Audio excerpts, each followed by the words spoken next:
I don't know if we'll ever see this again. But we never thought that we're going to see this again. This is the Bobby Fischer Prize, $64,000 in honor of his 1964 championship, where he clean swept the field 11 out of 11, and unbelievably, we've got Carissa Yip here, 21 years old, who possibly is going to do that very same feat. What a tournament she's having. I'll bring you the current standings at the end, but we're picking it up here in her round 4 game against Irina Krush, herself an 8-time US Women's Champion. What an incredible game this is. So the game kicks off with the English opening, the explosive C4, G6 played in response, and this is apparently called the Great Snake variation, so named after this senior chess.com developer. I'm a snake. We now see knight c3, the bishop comes onto this long diagonal, a great snake in its own right, and after d4, c5, what is going on with these opening names? The pterodactyl defense apparently, definitely named by a 5-year-old boy. Now we get d5, and what about this? May we? Bishop takes on c3 check. Who does that? Giving up the pride and joy of the position just to shatter the pawns. What a tricky opening variation. e5 now comes in response. Another difficult question for the opponent. Do you take on croissant? Bellow it in your best French accent. All the fans begging for it, but no, Irina doesn't do it. She sets up that powerful centre here. What a terrible grandmaster. We all wanted the en croissant. d6 now played in response, and bishop d3. What a terrible bishop. That one needs defrocking. Now we get knight to d7, knight e2, and queen e7, holding off the development of this pony. And watch this. Castles is played and pawn to h5. Andrea starts spinning the beats in honour of this epic chess attack. What a game we've got on our hands.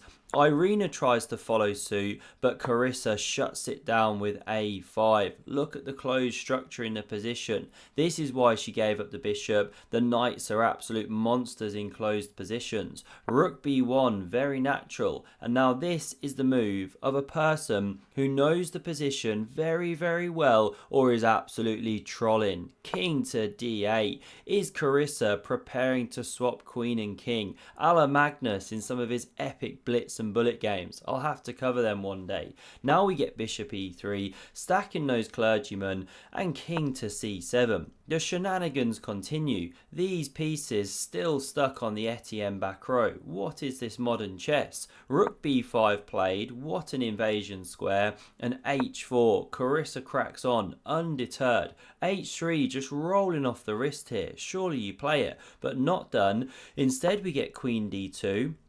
h3 now a really good response, forcing g3, some Swiss cheese on the light squares. This one can have some fun, but neither player wants it. Instead rook a6, the mysterious rook move. Always freak your opponent out with them, get inside their head, they'll be completely tapped. Now we get queen b2, barreling down that half open file, and Carissa has a think here and comes up with the epic pawn to g5. She wants to bang down the door of Irina's king. So rook b1 in response. 19 points of material barreling down that file, but b6 prepared. This was the point of the mysterious rook move. Not so mysterious anymore. The king also holds it. That is some deep understanding of the opening. And the middle game, f3 now played, sets up the old connect 4, connect 5 arguably. What a win for Irina, but not to be outdone, Carissa goes pawn to f6. All of them on dark squares here. She unlocks herself a giant oversized green pawn costume. What a lucky lady. Now we get knight c1. Where's that pony headed? No one's got a clue, not even Irina. And queen g7 prepares to attack. Knight b3, knight e7, bishop e2. Lots of shuffling here. That's what you get in closed positions. And now knight d2. Hang on, the horseplay continues. continues. King c7, knight f1, knight back to e7, Carissa really shuffling around, and now knight e3 completes a tour de horse. Irina really showing here how you've got time to maneuver those ponies in closed positions. Queen h7 played, king f1, now trying to get out of dodge, and f5. This is the thing, Carissa actually controls that important pawn break. The game's hotting up. We get takes on f5. Knight recaptures here. h3 again screamed for by the Stockness monster, but not selected. Knight g4 instead, and now h3 finally comes, but it's Carissa that plays it. Forces this structure here. The bishop's kind of crying in this closed position. Rook f8 very natural. The king steps back now, and e4 immediately is a strong move here. You clear this square. There's some very nice lines. Or knight h6, but instead knight e7 played. Carissa just pogo sticking between that square. And after bishop e3, attacking the pawn, covered, now this knight hops back to f2. Great move, looking to blockade, and this is where Carissa thinks, right, I've got to go in for a penny, in for a pound. The knight's coming to e4, it's going to pressure this pawn, then Irina consolidates, let's go, vamos, try and blow that king away. Now it's given the mistake by the Silicon Overlord, but not easy to see that this is the correct move, because you run into g4, and it looks like everything is collapsing here. But this is the key line. Knight g5, headed for the e6 square. This is how it goes. Check, king moves, and now you just calmly drop this bishop back to f1. Really not easy to see this stuff. But okay, this was the best line for white. White in the driving seat. But not played. Instead, we get takes with the pawn. Given the big miss, as you can see, Stockfish poops its pants, because now there's a great move for Carissa, which she finds. Can you find how to throw more fuel on the fire here? So the move played is rook takes on f2. What an absolute brilliancy, because after king captures, the pawn's no longer defended and the queen is snaking its way in. Now rook g1, apparently the best defensive maneuver. If you try bishop g4, this doesn't work because you pin and win, baby.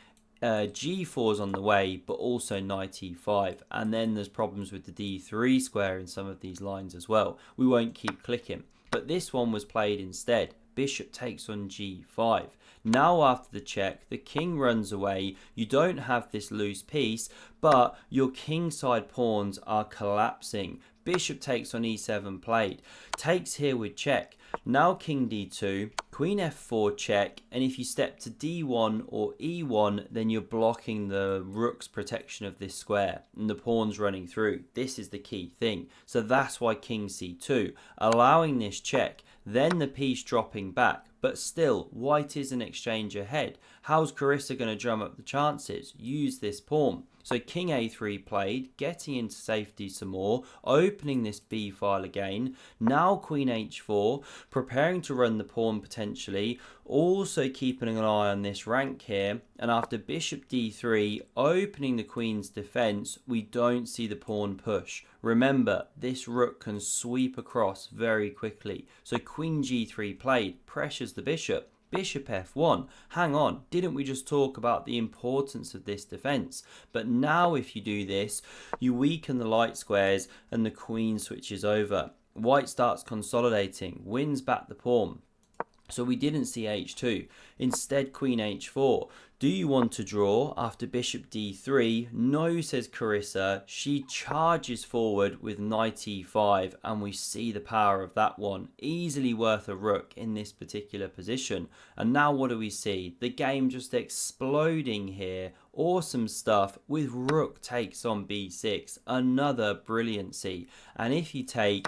this is simply suicide. The king gets absolutely mauled with this kind of invasion. We won't keep going on the line. So, not taken. Instead, we see knight takes on d3, hitting the queen, but allowing queen b5, not only pressuring the rook, but queen c6 check is an absolutely massive threat. It looks like black is just absolutely dead. There is only one move here to keep the game in balance. What an epic battle this is. Love this game. Carissa finds it here, low on the clock. She plays knight to b4. Absolute brilliance, because it covers the c6 square here. Also lends some protection to the rook and this square. And if you take the knight here, whoops, of course we have to explore that one. Well then, look at the bar drop, because now you take with check and you cut all of this communication here. So suddenly the rook captures and there's no double stack. You can't take back here. Black's completely winning. So the knight's untouchable. You can't go anywhere near it. That's why instead we see takes on a6 with the rook. Technically rook f1 was best, looking to invade. The engine gives zeros, as usual, the crazy stock barnacle. But this one was played, given the miss as you can see, because after bishop captures, supported by the knight, that's a really beautiful point. Still it covers this square as well. Now after takes with check, king sidestep in and the knight being taken, of course you can't take here, that one was covered. Well, this rank has opened up and the queen slides in with a deadly check and it forces a blunder from Irina. She should play rook b3 to block the way here. Really difficult to see, low on time. And this is how the line proceeds, or one of them, right? The queen snakes in and the bishop joins the party. I think this is lost. It's kind of weird when you click around. Sometimes there's perpetual lines, but it looks pretty terrible. This is one line. I was clicking around, didn't even take it to a checkmate. Sometimes the engine's kind of weird, but it looks like it's about to be lost.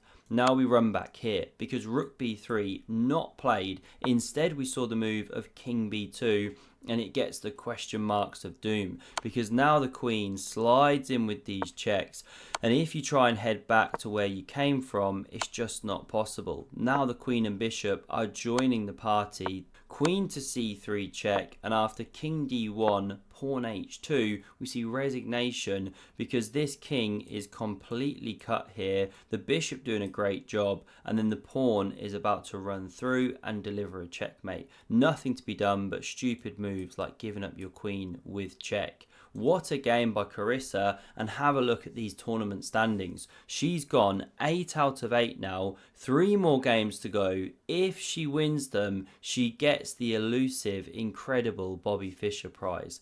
Can she do it? Stay tuned to find out. Smash subscribe if you haven't yet done so, and I hope to see you again soon. Cheers.